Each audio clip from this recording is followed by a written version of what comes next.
Welcome to Talking Early Years, a showcase training podcast with Ellen Roberts and Gemma Carr.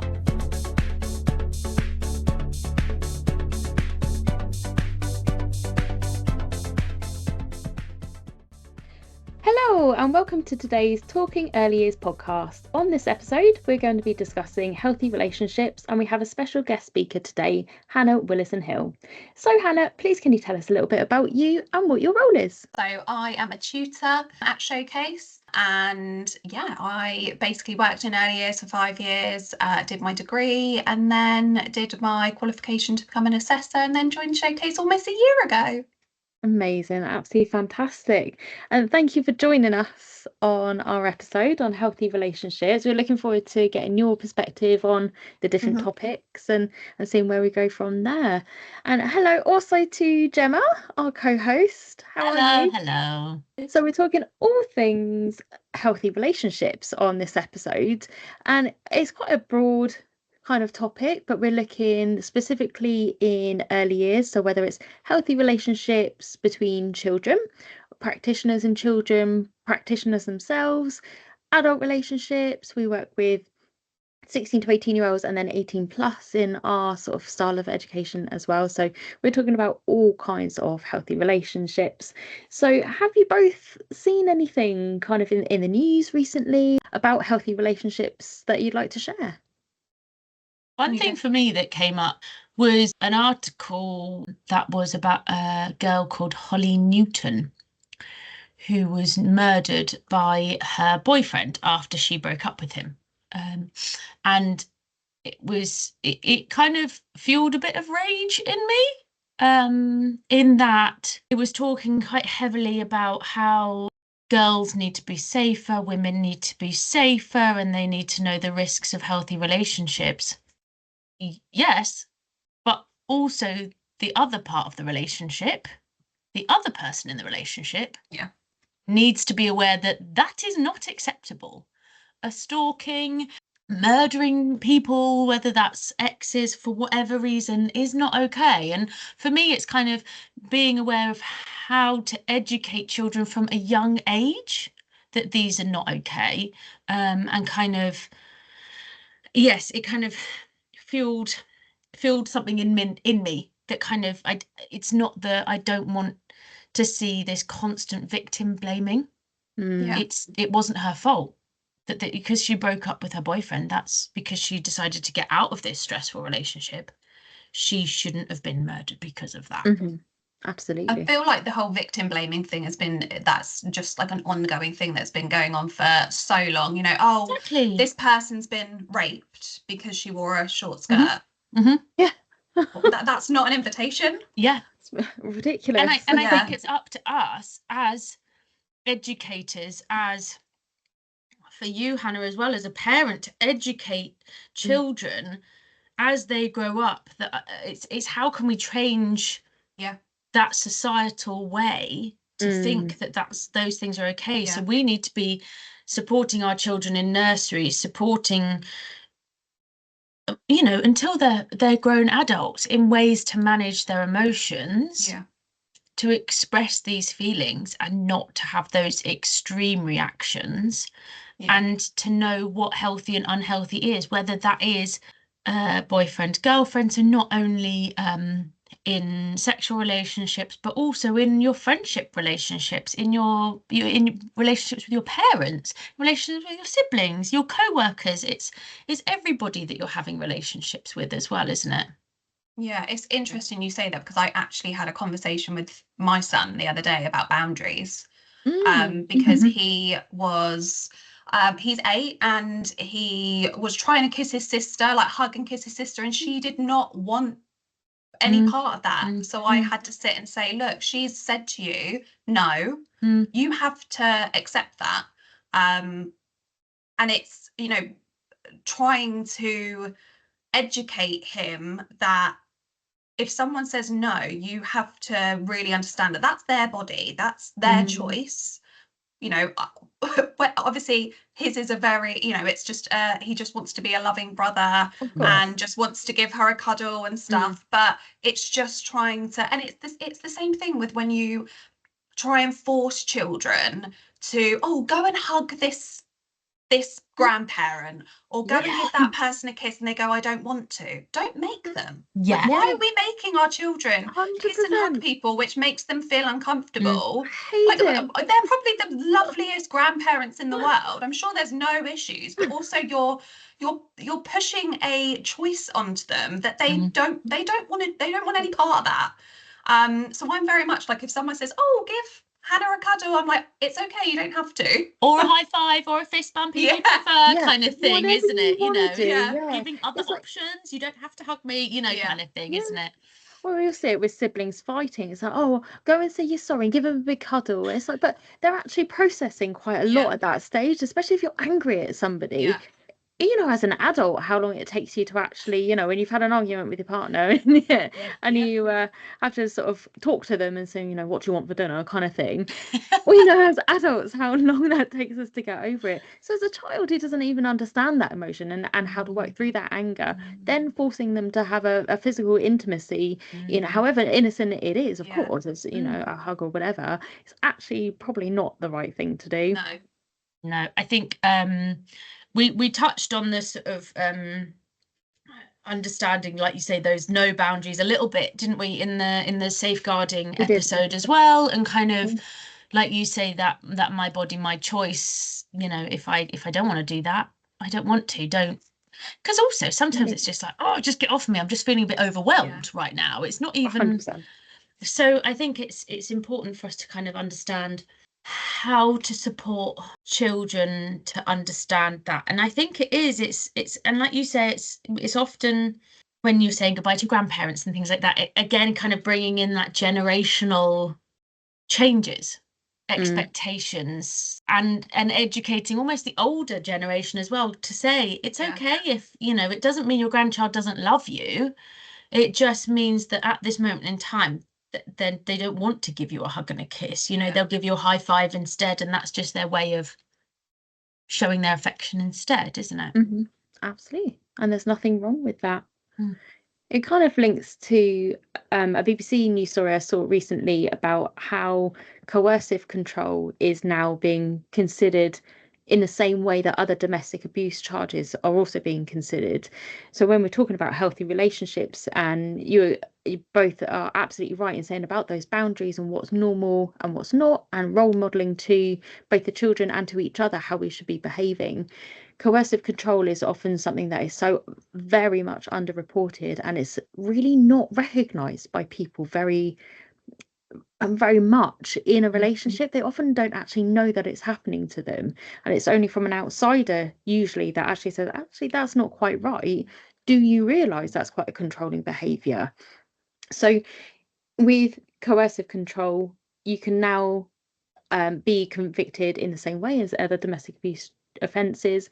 And if you are convicted of coercive control to a sentence of 12 months or more, you'll also then be managed under something called MAPA. It's the Multi-Agency Public Protection Arrangements, which requires multiple agencies such as the police, the probation service and the prison service to work together to manage the risk of that offender for the future.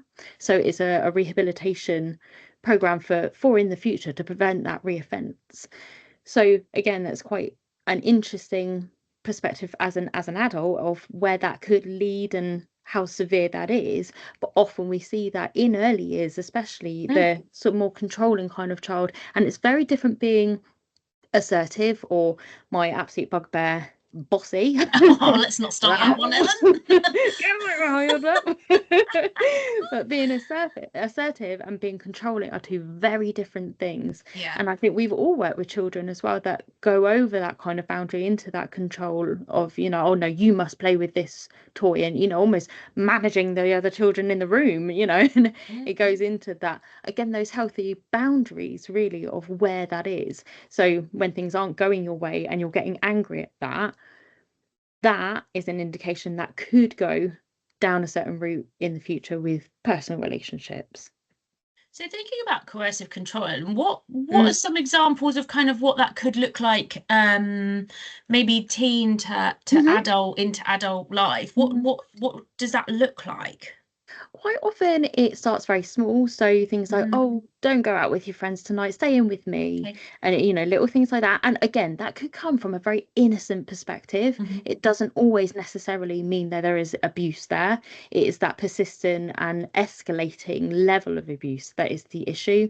It could come into things like restricting access to friends and family. So not allowing your partner to contact other people, or you can't hang out with that person anymore, that kind of thing. It could even be things like verging into different types of abuse, like financial abuse, so controlling how they spend their Okay. money, what they spend their money on, what Yeah. they wear, how they eat. It could be that, a person in the relationship will only ever cook and you can't cook.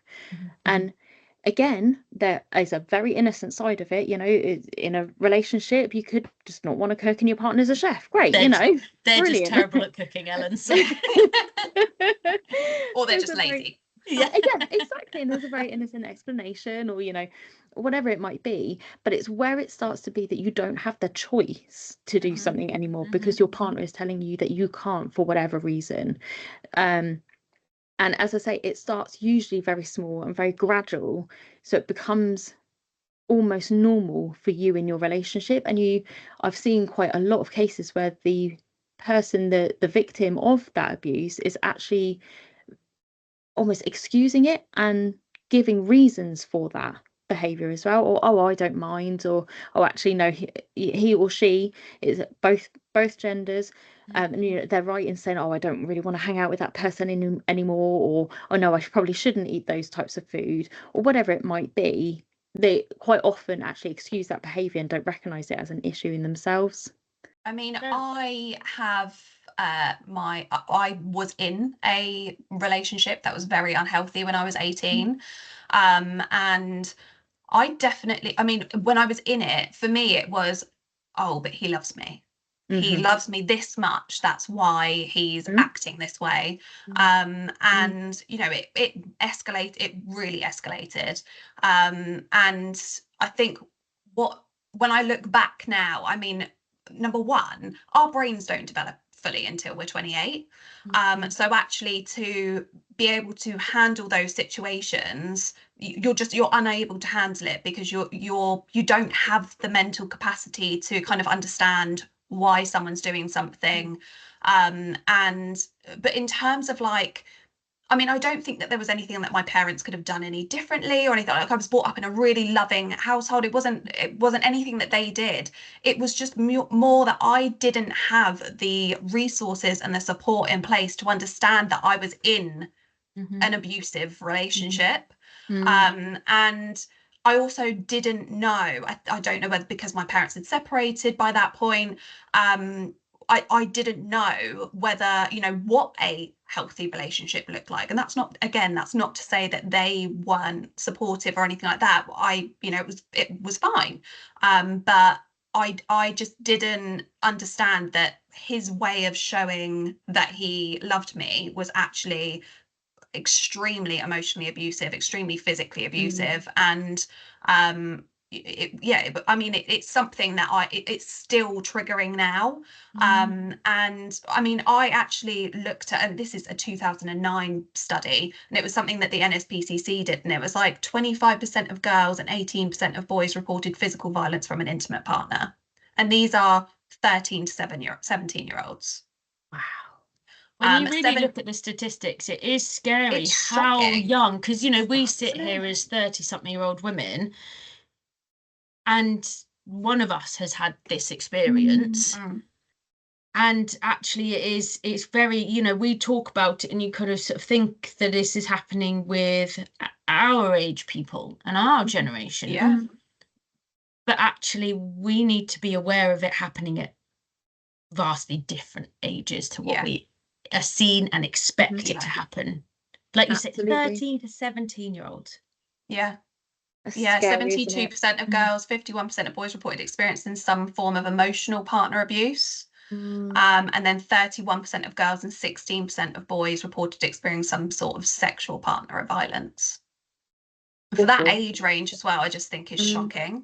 It is. And I know we spoke about this again in a previous podcast, but child on child abuse, people so often think that that is something very different. They think Yeah. that's, children sexually abusing each other, and and absolutely is, that is completely part of it. But the other side of it is this kind of healthy relationship side. So it is the emotional side of things, or physical violence, or whatever it might be. It encompasses all types of abuse for child on child. So to hear that statistic for 13 to 17-year-olds, that's exactly what child on child abuse is talking Yeah. about. And that teenage relationship abuse, which we've run a feature article in our latest magazine on, about the signs and indicators and what you can do about it, both as a victim and as a perpetrator.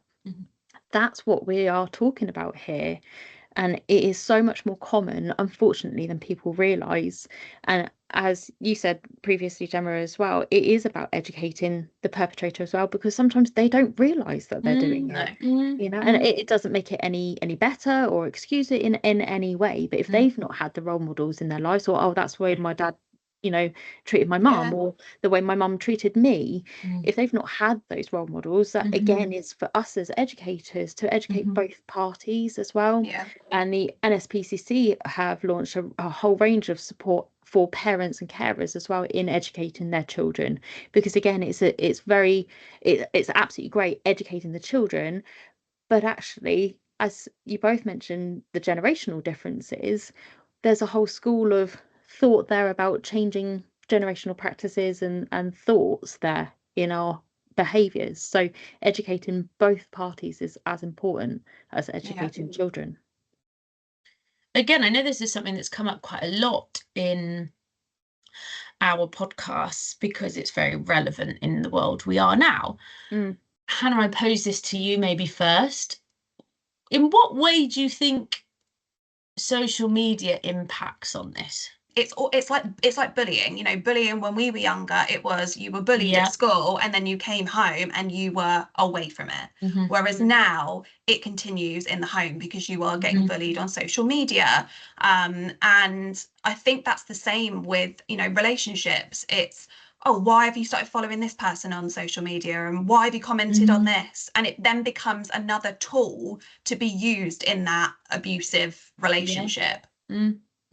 Definitely. Ellen, what are your sorry, this was a real pop question that came to my brain as we were talking, so I really surprised you with that. Sorry. It's a really, really interesting and good question. I think it's really thought-provoking, because I think it conjured up two thoughts for me. So one being social media, I think, presents such perfect relationships sometimes as well.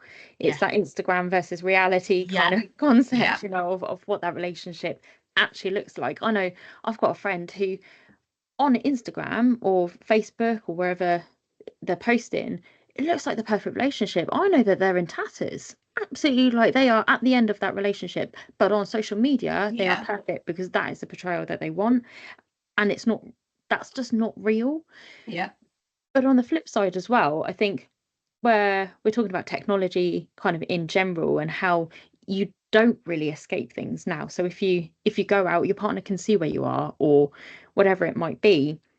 My husband and I recently had a conversation. So we've both got iPhones and we've turned on the Find My iPhone thing on both of our phones. So we've allowed each other access to that location. So if one of us loses our phones, the other one can go and find it, if that makes sense. So rather than having to log into your own account on their phone. Or a safety element, isn't it? You're getting the train home on your own. And absolutely.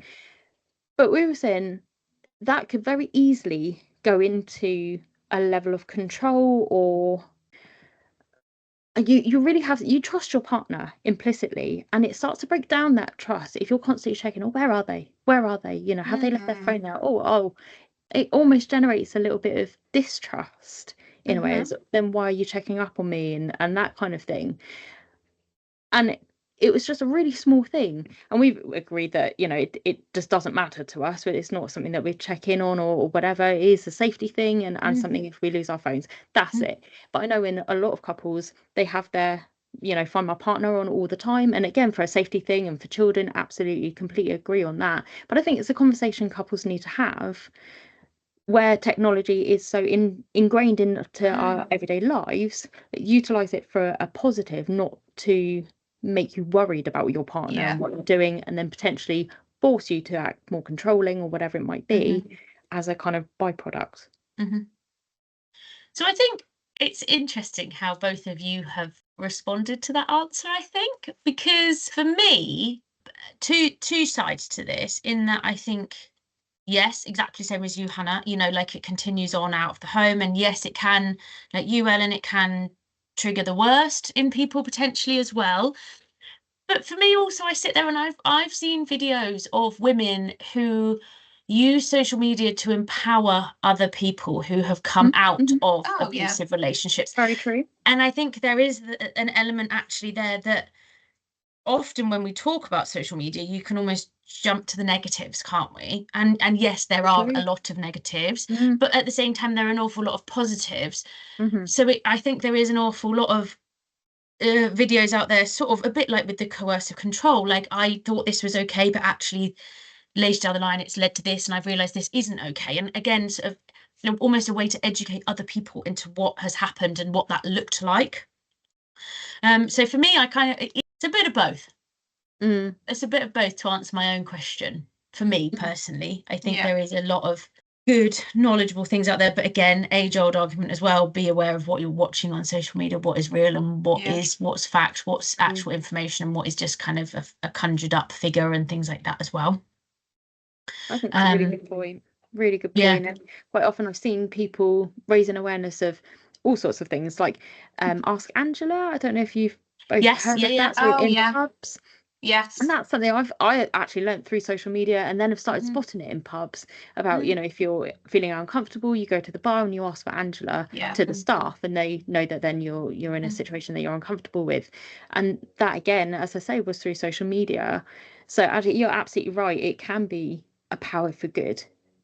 And it's interesting that you say that, because I feel like I read an article, it might have been in like Cosmopolitan or something like that, where someone did research on this and went into different pubs and asked for Angela, and there was like 1 out of 5 pubs that actually knew what they were talking about. Interesting. So there's still so a long way to go, but can you imagine trying to spread that information without social media? And you think, well, how do we used to do it? I know.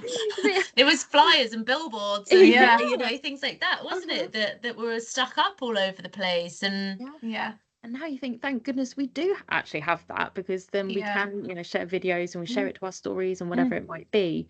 It is actually a force for good. So I think that's a really good point. Definitely. So out in the real world then, talking of social media, what can we do to support and promote positive relationships? So I think, I mean, with our learners, we obviously we have like our blog, we've got our newsletter, obviously you now have a podcast. I do sometimes find when I'm speaking to my learners, I'm like, I'm not trying to be nosy. It's just more that I'm trying to have this conversation where, you know, do you know what a healthy relationship is? You know, do you feel like you're getting that support? Are you okay? Kind of thing. So I do think like doing this podcast in particular, it is allowing us to have that deeper conversation of saying, well, I'm not saying that you're in an abusive relationship. What I'm trying to do is just make sure that you are educated to know what a healthy relationship is. So in terms of like the older our learners, rather than the children that they're looking after, I think having those conversations, and they probably look at me and think, what does she know? She's like an old woman at this point. But you think you know everything when you're 16, 17, 18, and you really don't. And you probably won't listen to what I'm saying if I give any support or guidance, but it's there for that, you know, we have a lot of resources. And then when it comes to children, I do think, you know, obviously that we talk a lot about feelings in early years, you know, recognizing our feelings and emotions and things like that. And it is just ensuring that we are also covering things like boundaries, like consent, in an age appropriate way. what that looks like is probably different for, different children, different settings. Obviously, I had a conversation with my 8-year-old that I wouldn't be able to have that conversation with a 4-year-old. So obviously it's different, you would have to adapt it to that kind of age range. Definitely. I think that's a really good point, that healthy relationships look different to every individual as well. There isn't just a set healthy relationship. This is, what you're aiming for, kind of thing. It depends, as you say, on your age. A healthy relationship between you and your parent at age 4 is very different to age 24, when you're an adult and you can, say, I don't know, I don't really want to go on holiday with you this year, mum, I mean, I don't know, whatever. And it depends on culture, on your values, religion, and ethnicity as well. And I think it's important when we're having those conversations, especially with children as practitioners or with each other, that we are respectful of those boundaries and that we take into consideration the actual equity of those partners in that situation and what may lead to certain situations happening. As I say, it looks different to every individual, so we have to take that into account as well. Gemma, what do you think? I think for me it's the simple things, isn't it? It's the little things. So kind of like we've already spoken about, kind of if they don't want to say give a hug and a kiss goodbye, that's okay. And having been in early years and working in settings, there almost needs to be sort of that unanimous unwritten rule that all nurseries have that same thing, that if I say no, no means no.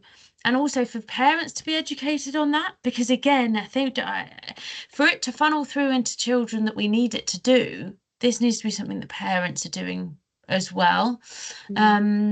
And to kind of have those conversations. I've said no, whether that's, I don't know, to have a snack from the cupboard, or whether that's I don't want you touching me there, or things like that. It's no means no, and having that reciprocated relationship between adult and child as well.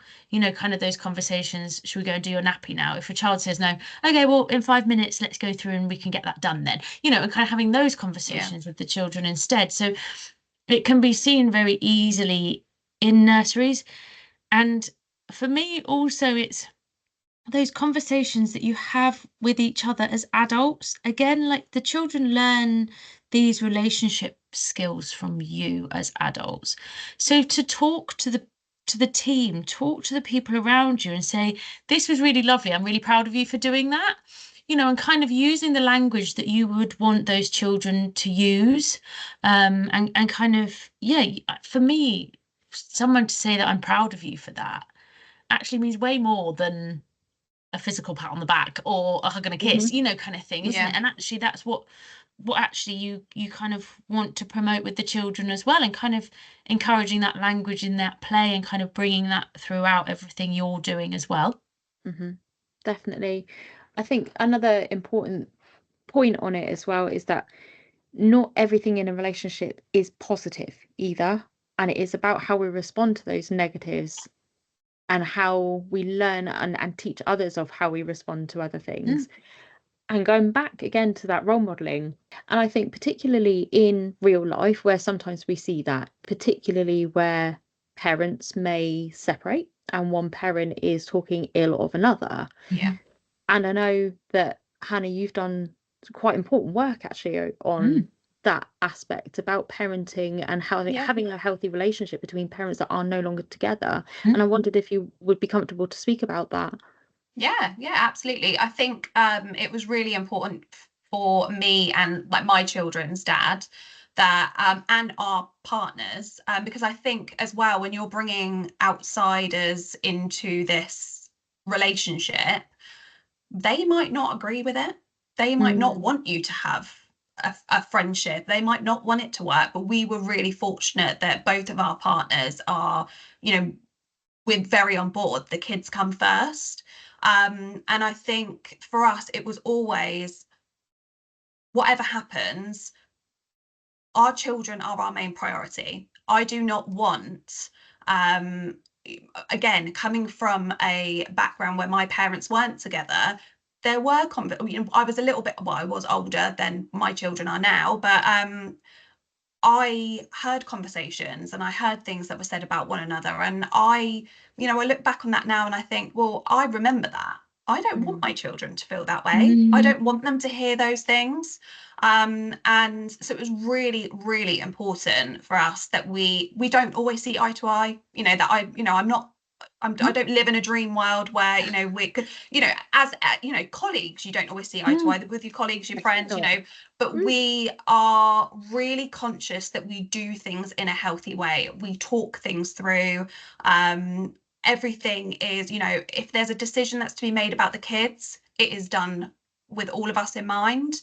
Obviously you guys know we do spend a lot of time together, and that for me is such a bonus, because it could be that I only have my children half the time and that is it, but actually when I get those extra bits of time because I go around for dinner or we go out somewhere, like I wouldn't have got that if I didn't have the relationship that I have with their dad and his fiance. Like that just wouldn't happen. But I hear so much about these relationships, and it's dad's horrible about mum and mum's horrible about dad, and dad doesn't like mum's new boyfriend, and then the kids come into school and tell their friends about it. I mean, I've had it from my daughter where she said, she was saying about her dad's new girlfriend that she doesn't like her dad's new girlfriend, and mum doesn't like dad's new girlfriend. And I just think, you're 10. Like how are you even having those kind of conversations? But I know my children, well, my daughters especially, my son lives in his own little world, but my daughter especially understands how lucky she is, how lucky that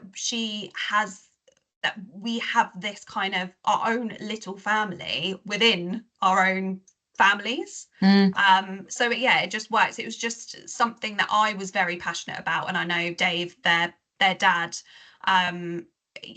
he's a very easy person to get along with anyway, but that might not have been the case. That and like I say, that's not going to be the case for every single relationship, but I think the important thing is, if your priority is the children, you can push your egos aside. And I think a lot of it does come down to kind of ego, and don't get me wrong, there have been times where I've not been proud of myself, but fundamentally it just always comes back to the kids. So in that, like you say there, if children were sort of saying my mummy doesn't like daddy or things like that, so if this is something that practitioners might hear in setting from potentially preschoolers, what advice would you give to the practitioner to kind of respond to that? How could they manage that? I feel like they should then be having a conversation with the parents. And I don't think it's I'm gonna just talk to mum, or I guess it does depend on the situation. You never like, and dad might work away, you might not be able to get dad in, but I think it's really important that you then say, look, they've been doing role play and Jane's been talking about saying that, I don't like daddy because of X, Y, and Z. I just thought that you need to know, is there anything going on at home? Obviously that kind of language and how she's speaking, what can we do to kind of support her, and maybe try and support them in knowing that actually she's now copying and role modeling that in the setting. Because some of those play interactions they may never see as parents, mightn't they? No. They may never know that their child is saying these things because they're never in a situation to overhear it almost. Yeah, absolutely. It's a very adult, a breakdown of a relationship is a very adult thing to deal with, and nobody tells us as adults how to deal with that, and you don't know until you're in that. But having that role modeling for the children, if they see that is that's how I should respond to a breakup, that's not going to be helpful for them in the future for their own healthy relationships. Or if they always see dad's had 5 different girlfriends in the last year, and he talks about all of them in a bad way, what's that doing perhaps to their perception of what a girlfriend should be or is, or vice versa. Of course there is that consideration that, again, children are sponges and they don't know anything. They don't have any other kind of history or anything to sort of draw on to inform them on that first situation that they see, on how they need to respond or what they need to think. We as adults, we've seen it on telly and films, in our own lives, in other people's lives. We've got all of these experiences that we kind of bundle up together and then decide on which one we want to sort of follow down and use as our role model.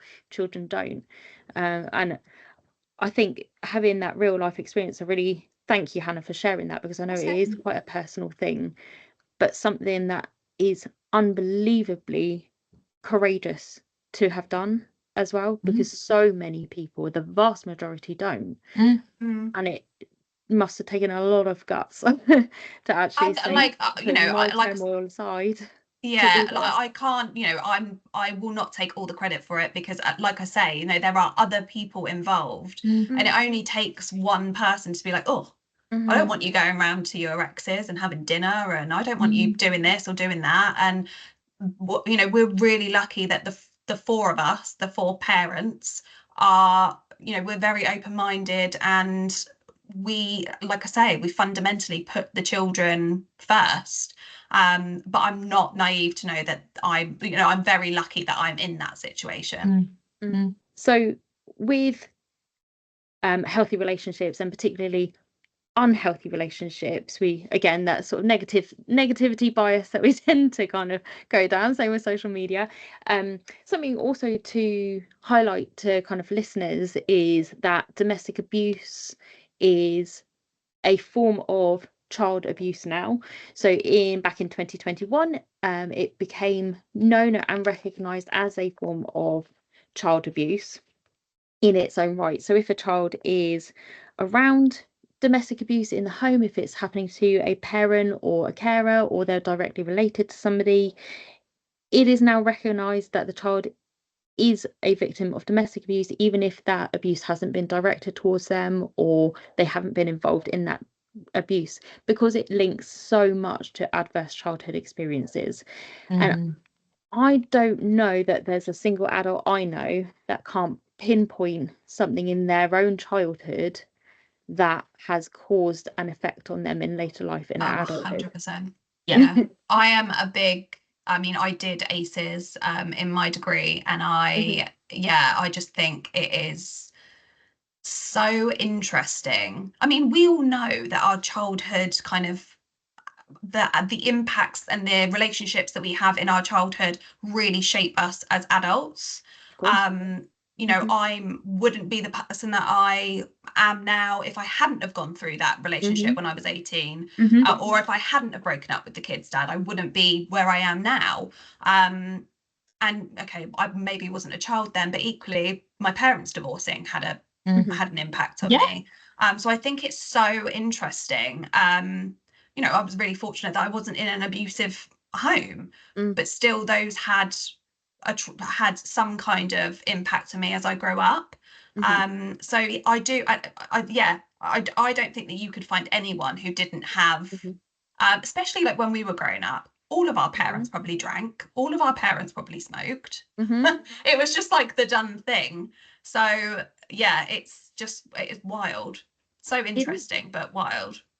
And not that long ago, when we're talking about generations and generational changes, it's really not that long ago. That's 15 years, you know, it's really not that far. Yeah. But again, when we're talking about the impact of those healthy relationships on those childhood experiences, again, as practitioners, this is what we're helping to shape. Every childhood is going to have something in there that, you know, is a negative.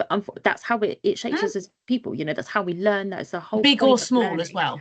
Absolutely, big and small, for sure.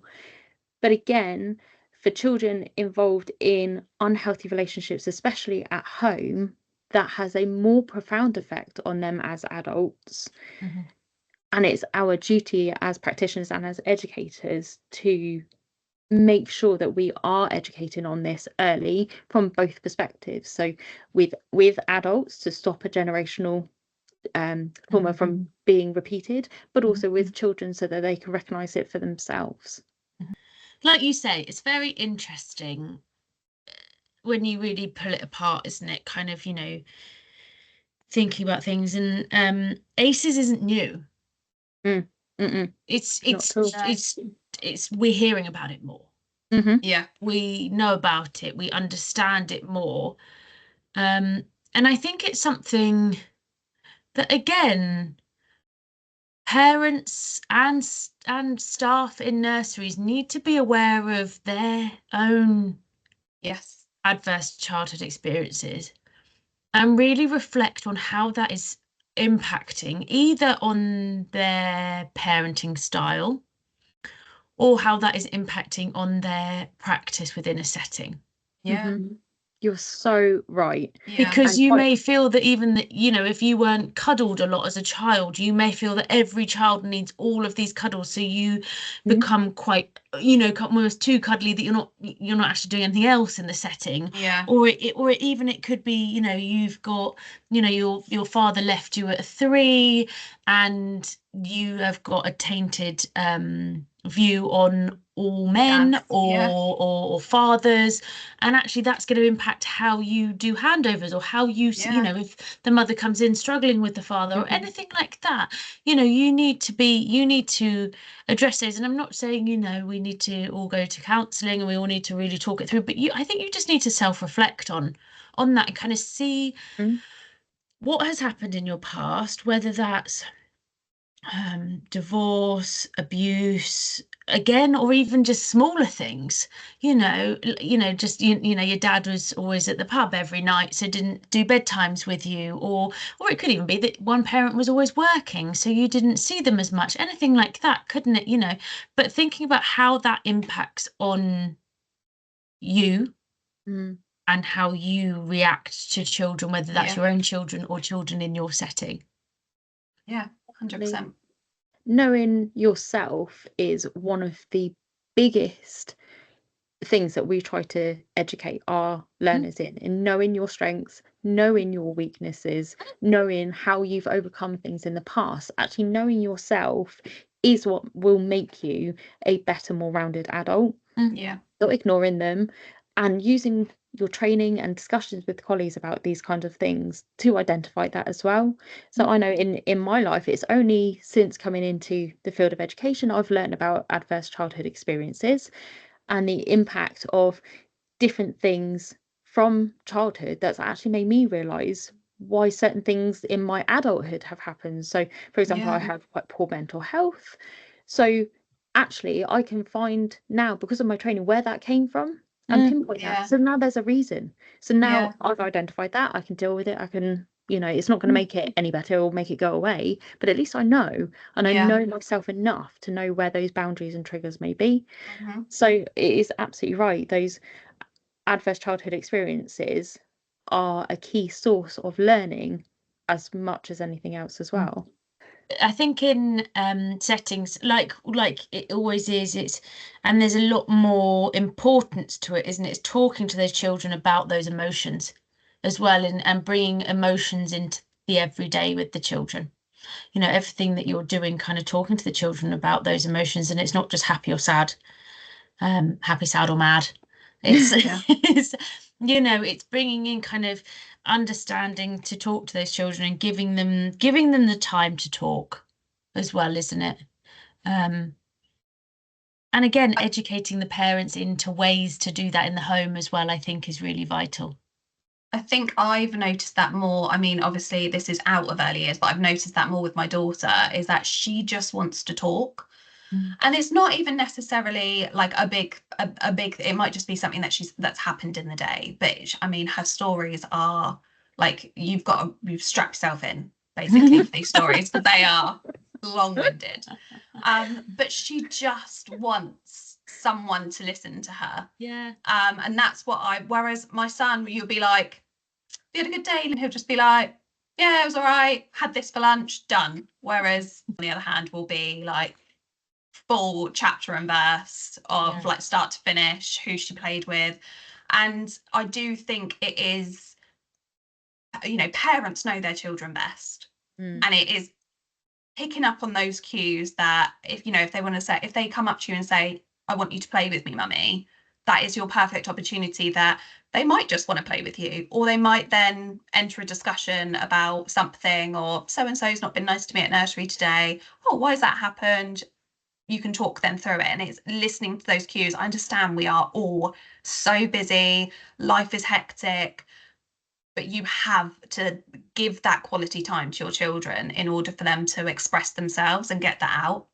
One thing, as you say that, Hannah, that just came to mind, there was, I can't remember who did it, but there was a TED talk on technology, which was very interesting and looked at child's responses to if their parents are always on their phone.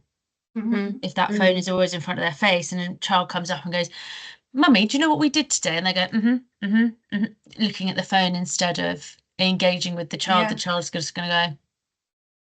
It's like pickups. I mean, obviously in settings, we don't allow, you don't allow phones. You're not allowed to be on your phone when you walk through the door. But school pickup, my God, the amount of parents that are on the phone or looking at their phones, and I will hold up my hand and say, I've definitely been one of those people. And I have to check myself and be like, no, I am here to pick up my children. Like if they can't see my face fully, that I am smiling and waving and I'm very keen to be there, then how, like, where is that positive experience for them?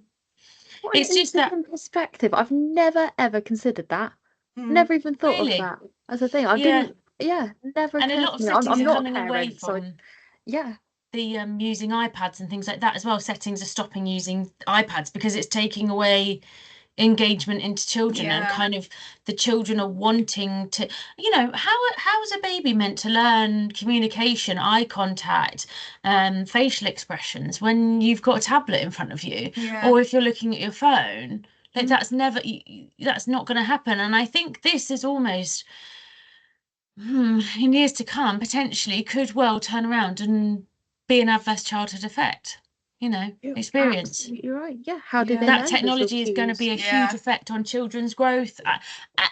Obviously, there's a whole big argument on it, but there is a very interesting TED talk on it. So, if anybody is interested, I would advise going to have a look at that and watching that. Guess what I'm doing tonight? Absolutely fascinating, and it's so true. How do they know what body language is, and how, again, talking in healthy relationship terms of, oh, is that person mad at me? They're not really engaging with me or talking to me, but actually they're just engrossed on a cat video on the phone. But actually having those interactions and talking is really important. Or even seeing your parents in a healthy relationship, they're both married, they're happy in their relationship, they, love, cuddle each other when your children are around them. That's lovely. They don't argue in front of you. But actually, the whole time when your child's playing on the floor in front of you, you're sat on the sofa, both of you on your phones. Again, that's not a natural human healthy relationship. When all you're doing is sending memes to each other on the sofa. Have the conversation, be present with that child in front of you, Definitely. Because otherwise that's what they see. Absolutely. Yeah. And I think we've said it previously as well, but follow through is so important as well. So when you're telling your children, as a parent or as a practitioner or whatever, you can come to me with anything. I'll always listen to you. If you've got any concerns, let me know. You have to follow through and be that person that is actually open. So again, when we're talking about like technology, as you say, Hannah, that's a really good example of a child coming up to you and say, oh, do you want to play, whatever, and that could actually be them wanting to have a conversation with you. Again, you have to follow through with that, and not only give them the opportunity to then speak to you, but also then listen as well. And it is that follow through that is important for both positive and negative things. So where do we go then? So as practitioners or as children, adults, parents, where do we go for advice? Obviously, we've got our brilliant podcasts, which is some advice. But in real life, where do we go? How do we know what to do? I think anything on an abuse level, NSPCC is go-to. Great information on there. Also, have got a very big section on support for parents as well. So if you are unsure of what something might look like, or are worried that something's happening at school, what would signs and symptoms of my child be? That's an area to go for, as well as being something you can use for guidance as an individual, as a practitioner as well. The other one that I found was an online chat counselling website company called Kooth, Kooth. So as an individual, you can log on and kind of have talk with people, kind of have those conversations. If you don't feel that whether that's your family or friends or people around you understand what you're going through, or even if you just want an outside perspective, or kind of just to know, is this right? Is this okay? Should they have spoken to me like that? Those kind of conversations you can have with an online chat, basically. That's absolutely fascinating. We actually featured Kooth in our magazine, funny enough. Okay. In what it is and what it's useful for. And not many people have kind of heard of it, but it's really interesting that you've kind of picked up on that actually. It's in our winter 2025 edition, and it says all about what it is, but also some top tips about how to focus on mental well-being. So definitely check out their website and check out our magazine as well, just for a little bit of an overview. Hannah, where do you go for advice and support, especially as a parent? I think, well, just going back to sort of early years practitioners, I think it's really important that they know that they can also go to their designated safeguarding leads. Yeah.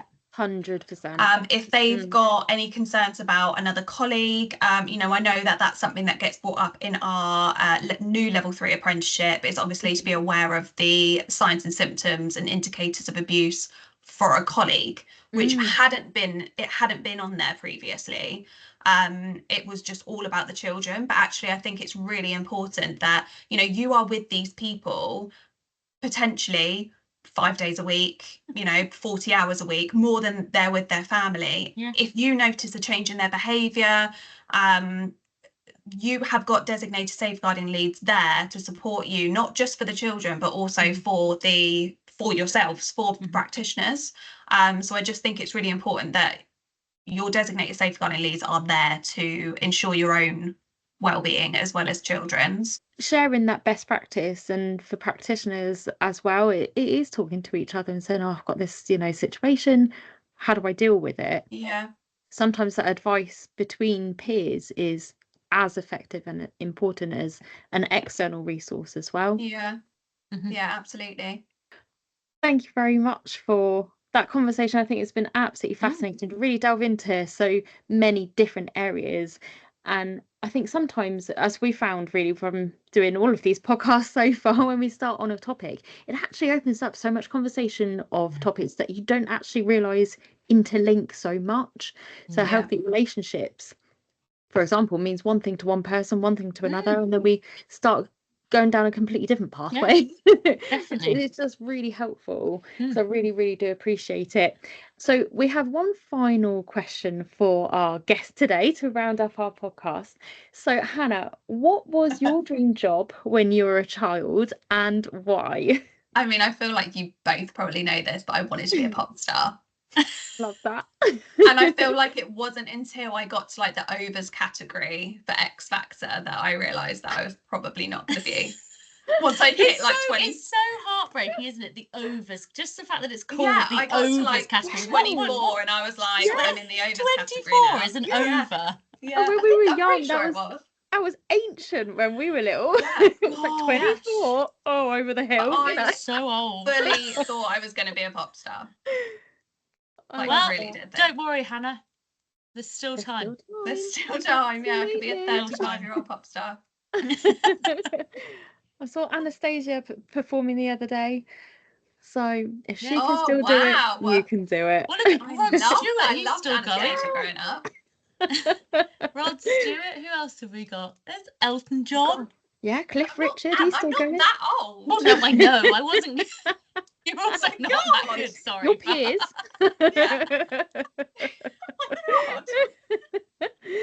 Oh, thank you for that. On that note, and pardon the pun on that note. Yes. As well, with our musical theme. So, thank you so much, everyone, for tuning in today. as always, we'd really love to hear your thoughts on the topics we've covered. So if you've got any questions or anything else that you'd like to discuss, please do get in touch, because your input really does help our conversations. So don't forget to like, share and follow the podcast to stay updated with everything.